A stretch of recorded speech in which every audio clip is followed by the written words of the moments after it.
Hello, everyone, and welcome back to another episode of Hawks Latest, your number one source for news, updates, rumors, opinions, and you guessed it, the latest and the greatest regarding the Atlanta Hawks. I'm your host, Zach Langley, aka Langley ATL. Today, we've got a full slate of updates to break down for you. This is the 133rd episode of Hawks Latest, presented by FanArch, so hopefully you guys have been enjoying the ride. I know I have, but like I said, we've got a whole lot to break down for you today, because the Atlanta Hawks have emerged victorious in 2 straight games. It's been an awesome weekend of Atlanta sports in general. The Hawks won twice, one on the road, one at home, and the Falcons got a dub over one city in particular that the Hawks also got a win in. It was New Orleans. It was a rough weekend to be a fan of New Orleans sports. It's actually been a pretty tough year if you're a fan of New Orleans sports, so if any of y'all are tuning in for whatever reason, I apologize, man, because we're about to flame y'all in today's episode. But just being for real, Atlanta had a great weekend, and the Hawks won 2 straight. It started off on the road against the New Orleans Pelicans, where Kristaps Porzingis and Vit Krejci put on a shooting clinic, really just dominating the defenders. And then we're going to talk about what kind of happened at the end of that game, because there was a lot of controversy surrounding kind of the final seconds in that game. I'm sure if you watch the game, you know exactly what I'm talking about. It was the unwritten rule controversy where Pelicans rookie Derek Queen, kind of stole the ball from Vit Krejci at the end of the game. When he was dribbling out the ball, and he got a fast break dunk, and then Vit kind of took offense to it. There's kind of a lot that went down there.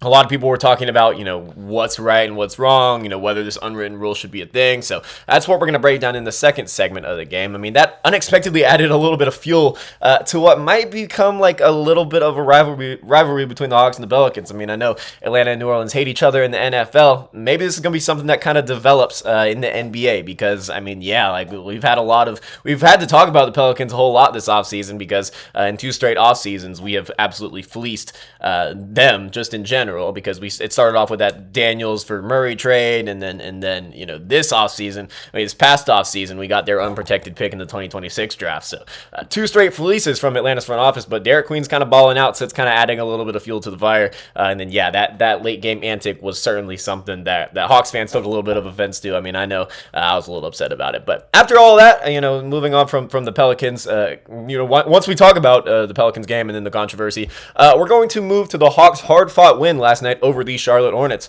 That was definitely a fun game. I mean, it was a little up and down. I mean, we saw definitely some struggles, but they ended up getting the dub. That's 2 in a row. So in the NBA, 1 is a win, and so there's some positive stuff to break down there. It continued Jalen Johnson's stellar, borderline All-NBA breakout. I don't even know if I can say borderline at this point. I mean, in the past 8 games or so, he has just been absolutely killing it, and really all season he has just been great. His percentages are awesome, and he's looking like every bit of the player that we have hoped and expected for him to become. And speaking of Jalen Johnson, we're going to close today's episode with a deep dive into his interview with Mark J. Spears.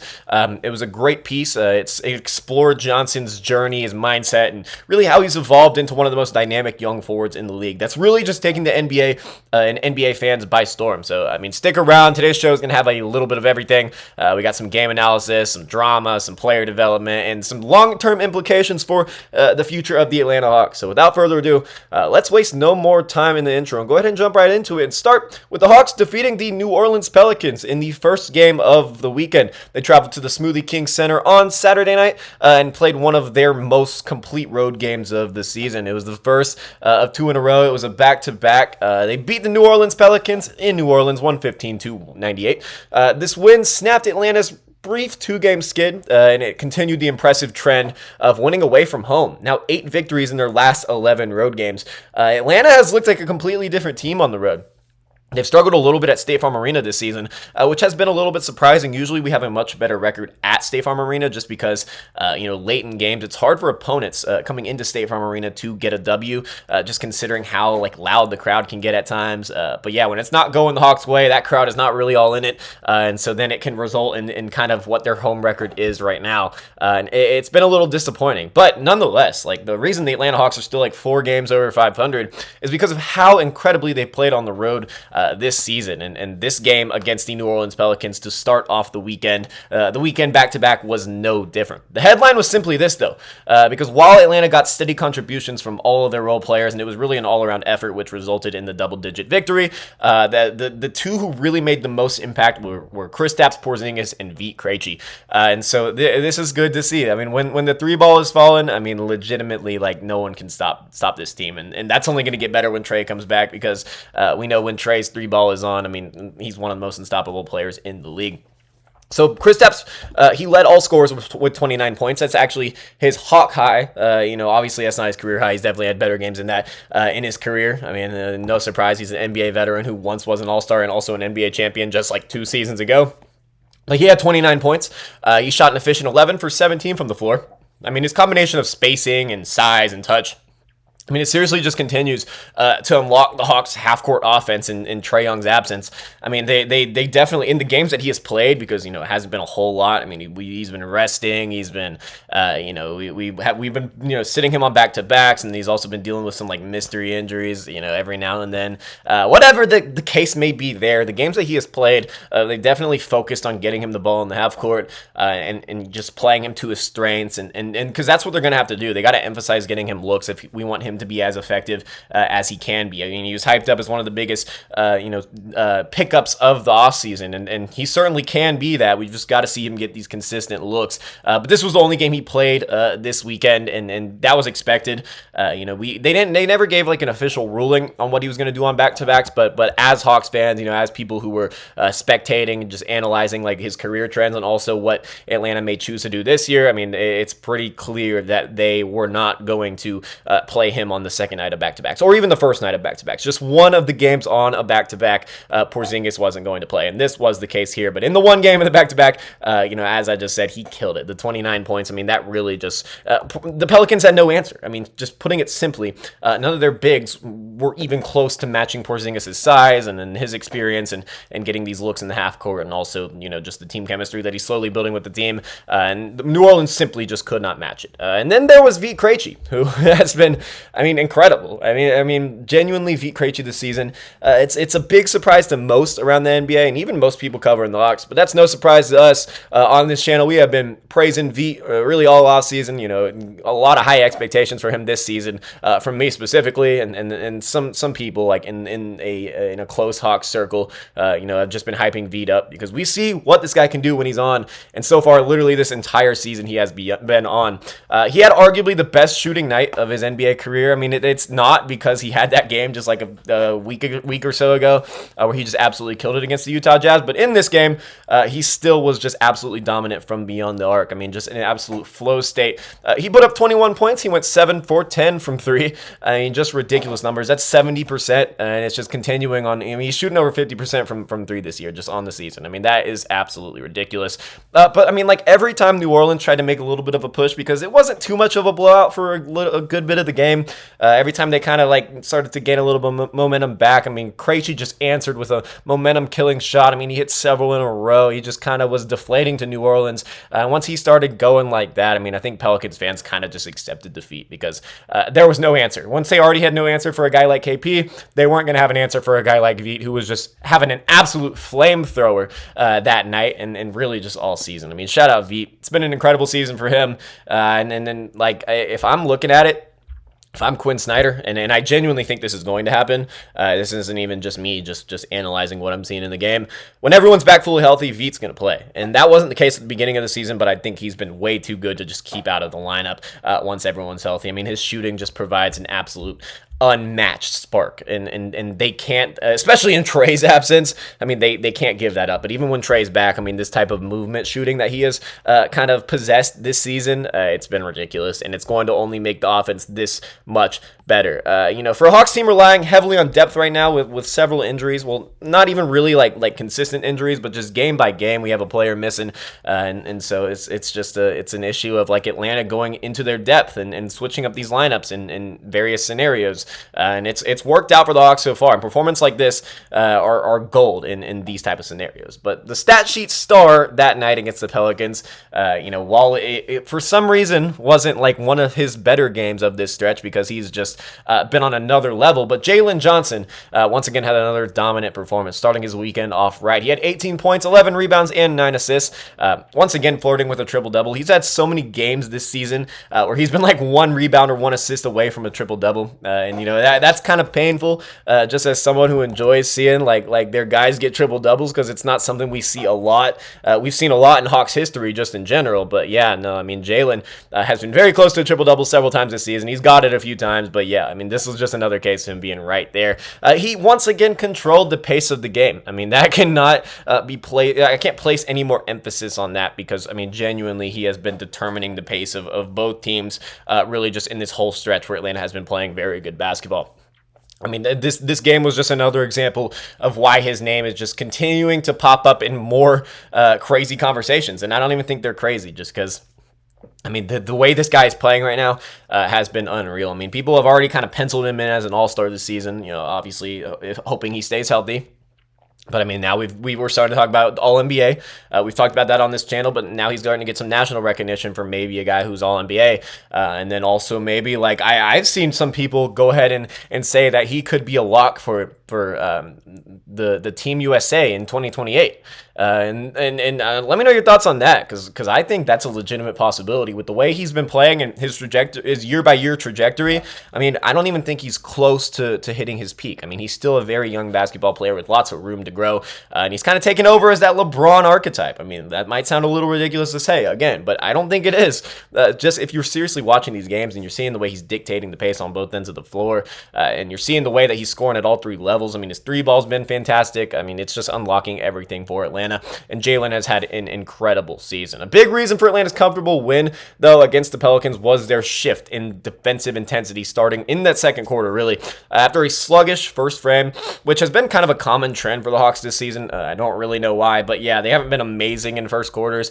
The Hawks ended up outscoring New Orleans 67-45 across the second and third quarters. They forced 7 turnovers in the second alone, so I mean, they were being very intense on the defensive end. They're getting into passing lanes. Our ball Hawks were really doing their job. Jalen Johnson ended up scoring 9 straight during that decisive 15-4 Atlanta run, and Atlanta's pressure completely took the Pelicans out of rhythm. I mean, giving credit to the New Orleans Pelicans, I know we don't do that a whole lot on this channel, but they have been, they're a really young team. They're very inexperienced, and when you've got guys like Zion Williamson who are always out of the lineup, I mean, you have to adjust, and you have to put these younger guys in bigger roles, and Atlanta's veteran presences just aren't something that New Orleans has, and so, you can't fault them too much for that, because this is a young developing team with a bright future. It would be nice if they had like a first round pick this upcoming offseason to kind of build to that young core, but still, I mean, they still have a decent trajectory for the future. It's just they're in a weird situation with some of these vets and some of these vets not playing, and then also, I mean, even like they have DeJounte Murray. I mean, y'all might have forgotten that. I honestly kind of forgot that, like, as I'm kind of explaining, what's going on with the Pelicans right now, but they have DeJounte Murray, and so, I mean, he's going to come back, and it's going to be even weirder because that is a very oddly constructed team. But anyways, let me chill on the Pelicans. They're a young team. They're inexperienced, and they're kind of building to something special. So, I mean, the Pelicans in this game were also pretty shorthanded. I mean, Zion was resting. Herb Jones actually missed his first game of the season with a back issue, so they ended up starting 3 rookies. That's where that inexperience comes into play. I mean, they started Derek Queen, who we're going to talk about in this next segment. Jeremiah Fears, the rookie guard out of Oklahoma, who has showed some really awesome flashes, and Micah Peavy. The youngsters played hard, but especially Queen, who has been playing some pretty good basketball as of late. He finished with 20 points, contributing what has been a quietly promising rookie campaign. I mean, just talking about his play in general, nothing else. I mean, he has been pretty good. He kind of had a rough start, but he's gotten it together, and he's been pretty awesome over these last couple of weeks. This game wasn't just about basketball, though, because in the final moments, things got a little interesting, and that kind of leads us into our next segment. Let's talk about the moment that everyone was kind of talking about late in that game, not just Hawks and Pelicans fans, but NBA fans, because they saw the drama going on in the final seconds, and they were like, let's talk about this. Let's see what's going on here. But Derek Queen's late game steal and dunk, definitely a controversial moment. So the Hawks were up 19, and the clock was winding down. There's that unwritten rule in basketball. When the shot clock is off and a team is up by an unreal amount of points, Just dribbling it out is the consensus, and both teams usually agree on that much more often than not. If it's out of reach, there's no reason to just go ahead and try to pad your stats, because we are in a very stat-driven league, unfortunately.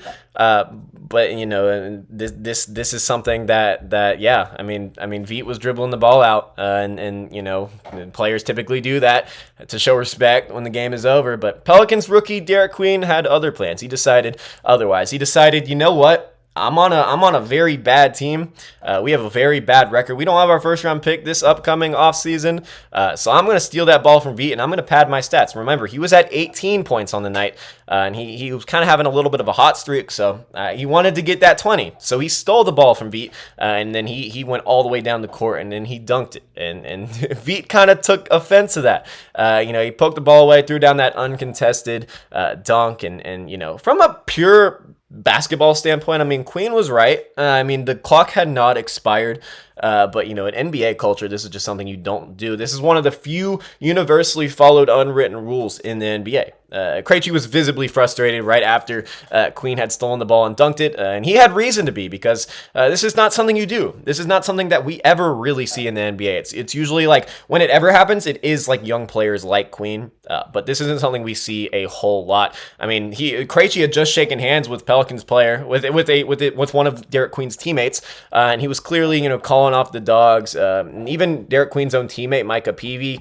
kind of looks like he tried to stop Queen from doing that, because once again, and Peavy's also a rookie, and he already knows better than Derek Queen, who's just trying to pad his stats. But it was controversial. There was a lot going on there. After the game, Queen defended the decision by saying, you play until the final buzzer. And yeah, he's right. But whether people agree or not, moments like this always come off as disrespectful. That's simply what it is. When a game is over, there's no more padding your stats. He wanted to get that 20-point mark, and I would understand it if he was like, if he had a streak going, or this was something like he had to reach, he had to score 2 more points to pass a certain Pelicans player for most points by a rookie all time. Like if he was reaching a milestone for his career, or just in Pelicans history or in NBA history, I would get it, but this was just a normal bucket to get him to 20 points. So what makes this even more intriguing, because this specifically from Queen kind of led us into a little bit of more like online controversy, because Atlanta's NFL team, the Falcons, who had just beat the New Orleans Saints, the day after that happened, they beat them on the Sunday, which was actually yesterday. And they beat them pretty good. They killed them. So it was just, Atlanta just dominated New Orleans this weekend. But regardless, they after they beat the Saints, they decided to take a social media jab that kind of referenced Queen. And the caption was, "Marked safe" from Derek Queen. And so Derek Queen kind of took a little offense to that as well. He responded by publicly circling the Hawks' next matchup with the New Orleans Pelicans. This time, it's going to be at State Farm Arena. The next time Derek Queen is in New Orleans, it's going to be January 7th, 2026, and 6:30 p.m. Central. That's what Derek Queen tweeted. Derek Queen tweeted. Sorry, English is difficult, but that's what he said in response to the Falcons' Twitter post, and so he's already penciling that in. He's already saying that he's about to have a really good game on the Hawks, and that's a lot of talk. That's something that rookies don't typically do, especially rookies in their first few weeks of their NBA season. This type of confidence it's honestly, I kind of respect it, because the fact that you're on a really bad team, and you were a rookie who was kind of part of one of the worst draft night trades ever. I wouldn't have that amount of confidence. So shout out Derek Queen for that, but that is going to add like a target on his back when he comes to Atlanta. When the Pelicans come to Atlanta, and to take on the Hawks on January 7th, the Hawks are going to probably go at Queen a little bit more. They don't want a viral moment on them. If Queen were to tweet this date and then he were to come into Atlanta and just have a dominant night and a Pelicans dub, that would do a lot for his PR, and it would do a lot of damage to the Hawks PR, because they didn't prepare for the game when when he was publicly advertising that he was going to have a good game. And so there's a lot of risk there for Derek Queen too, because if he goes into Atlanta and Atlanta just dominates defensively and Queen has a terrible game and Atlanta wins by like 30, I mean, people are going to look at him as a joke. There's a lot of risk there for Derek Queen. So, I mean, this type of tension and then plus the draft pick situation, because Atlanta owns their 2026 unprotected pick as a part of the Derek Queen trade. Oh, no, Derek Queen also kind of explained it on Twitter. He was saying, like, oh, they traded me on draft night. I have to have this type of animosity. It was something like that. And so, like, yeah, there's a little more context for you there. And, I mean, the young players showing fire towards Atlanta. I mean, we might be seeing the early seeds of a Hawks-Pelicans rivalry. And honestly, I would like this type of rivalry because our future outlook is like a million times better than what the Pelicans are kind of looking like right now. Derek Queen is talented. He's had a pretty solid rookie season. He's averaging 12.6 points, 6.5 rebounds, 3.2 assists, and, you know, he has a real chance at an all-rookie selection. But, you know, he'll need to become a star for that 2026 pick to justify the Pelicans' gamble. Because right now, I mean, that trade is, despite Queen having a solid rookie season, that trade is still trending towards a little bit disastrous. Atlanta walks away with the win against the Pelicans, a storyline, and maybe just a little more extra motivation for their next meeting to make sure Derek Queen does not have a good game. But let me hear your thoughts on that down below. So, and moving on, less than 24 hours later, Atlanta had their second game of a back-to-back, which was last night, and it was against the Charlotte Hornets. They returned home, and they picked up another win in State Farm Arena. This time, it was a 113-110 victory over the Charlotte Hornets, so definitely not in the dominant fashion that Atlanta defeated the Pelicans in. It was a far different type of game. I mean, the Pelicans matchup was controlled. It was clear we were going to win, but, you know, it had some ups and downs, but ultimately Atlanta ended up blowing them out. This one was a battle all the way to the finish. I mean, the Hornets never gave up. Shout out to the young Hornets. Definitely have a lot more respect for them than I do for the Pelicans. I'm just kidding. You know, and the star of the night, no surprise at all, was once again Jalen Johnson, who delivered once again a near triple double. It's Jalen in these near triple doubles. He very rarely is able to actually get the triple doubles, but he's always like one rebound or one assist away.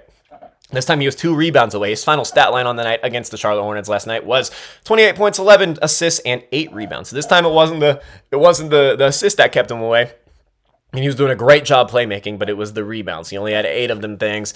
And so Johnson continues to break records. I mean, he's now had 8 straight games with at least 15 points, 5 rebounds, and 5 assists. This is actually the longest streak in Atlanta Hawks history. So I think it was Lenny Wilkins that he passed, so rest in peace to the legend. But Jalen Johnson is emerging as kind of Atlanta's franchise player. I mean, he has been incredible. This is just another added game to an already very, very impressive stretch of games for him. And then Nickeil Alexander-Walker, who has been playing some awesome basketball with the Atlanta Hawks, really just all season.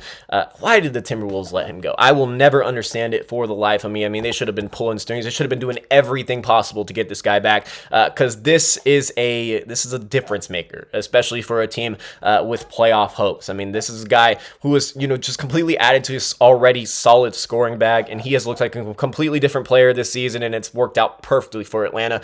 I think this is the best signing by any team this offseason. I genuinely believe that with the way that Na has been playing. Hopefully it's sustainable. He can keep it up for the entire season, and I don't see why it wouldn't be.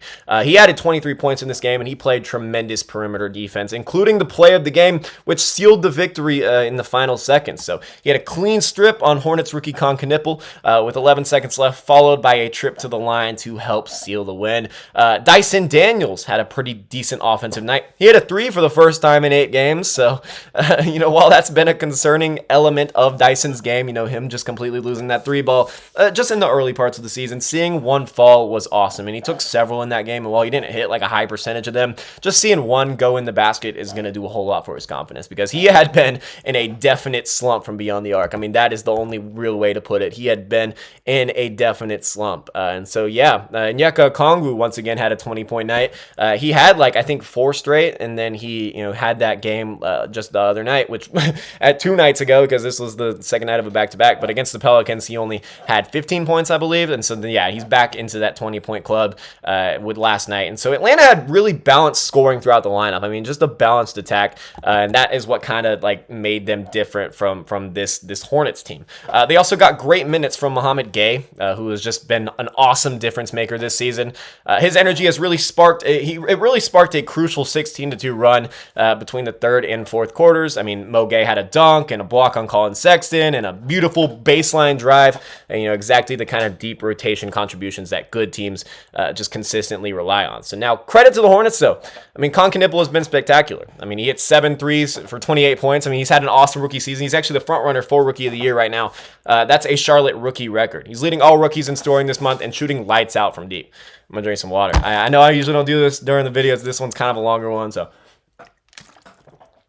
my apologies.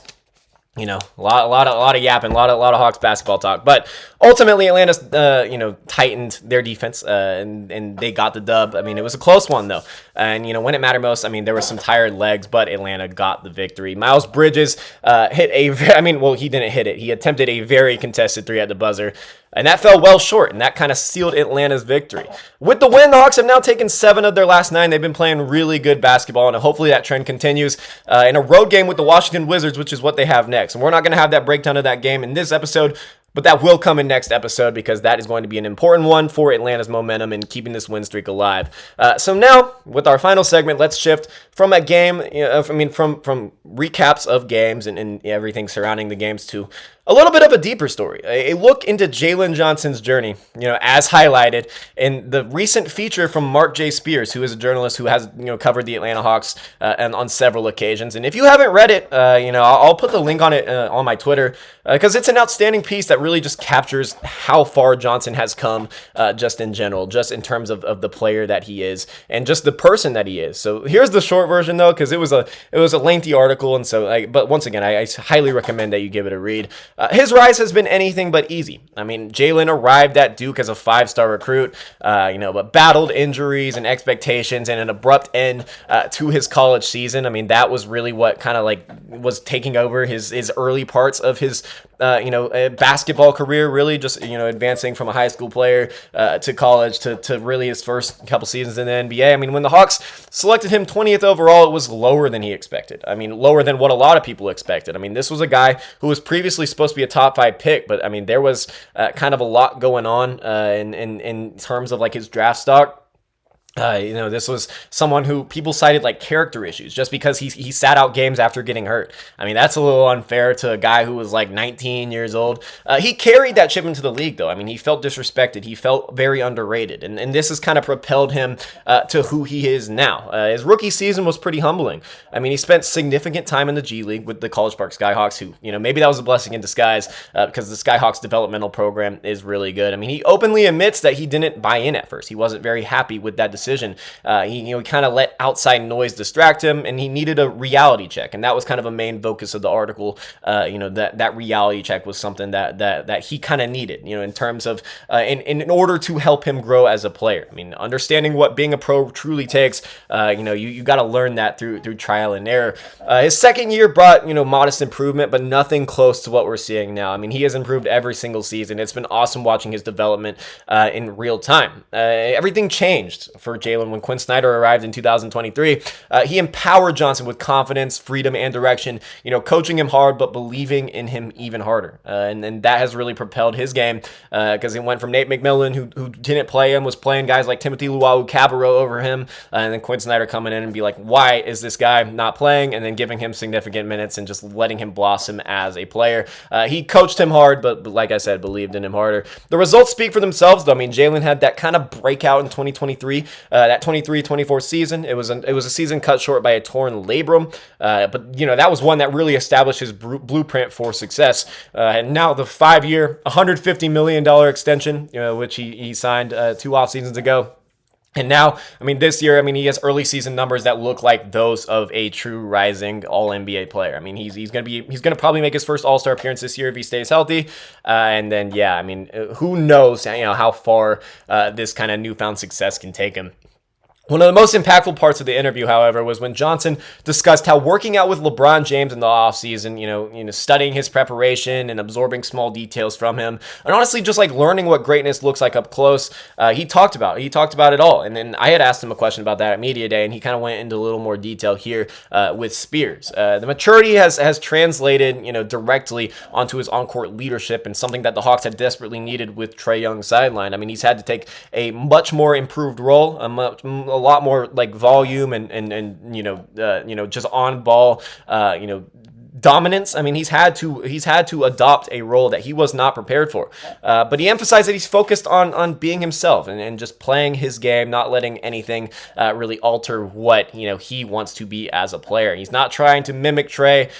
He's not comparing his path to others, and he's not letting money or hype really change his work ethic. And this is just an awesome piece, and I'm really just breaking it down because I want to highlight just the importance of Jalen's journey, and because that has really made him the player he is today. The way he put it was perfect, though, and this is the direct quote from Johnson. He said, "The work is what really separates the ones who want to be something in this league." And then if he continues to trend upward, I mean, his first All-Star appearance may be closer than many realize. I mean, we know it here in Atlanta, and the national media is starting to catch on, but we still got a way to go with earning that respect. And hopefully he can coexist even more with Trae when he comes back, and this Hawks team is ready to simply take over. So to recap, Atlanta picked up 2 big wins, this weekend. It was a great weekend for Atlanta sports in general, especially for the Hawks. Jalen Johnson continues to blossom into a legitimate star, and a late game dunk from Derek Queen might have just added a spark to a new rivalry, which, if we want to start this rivalry,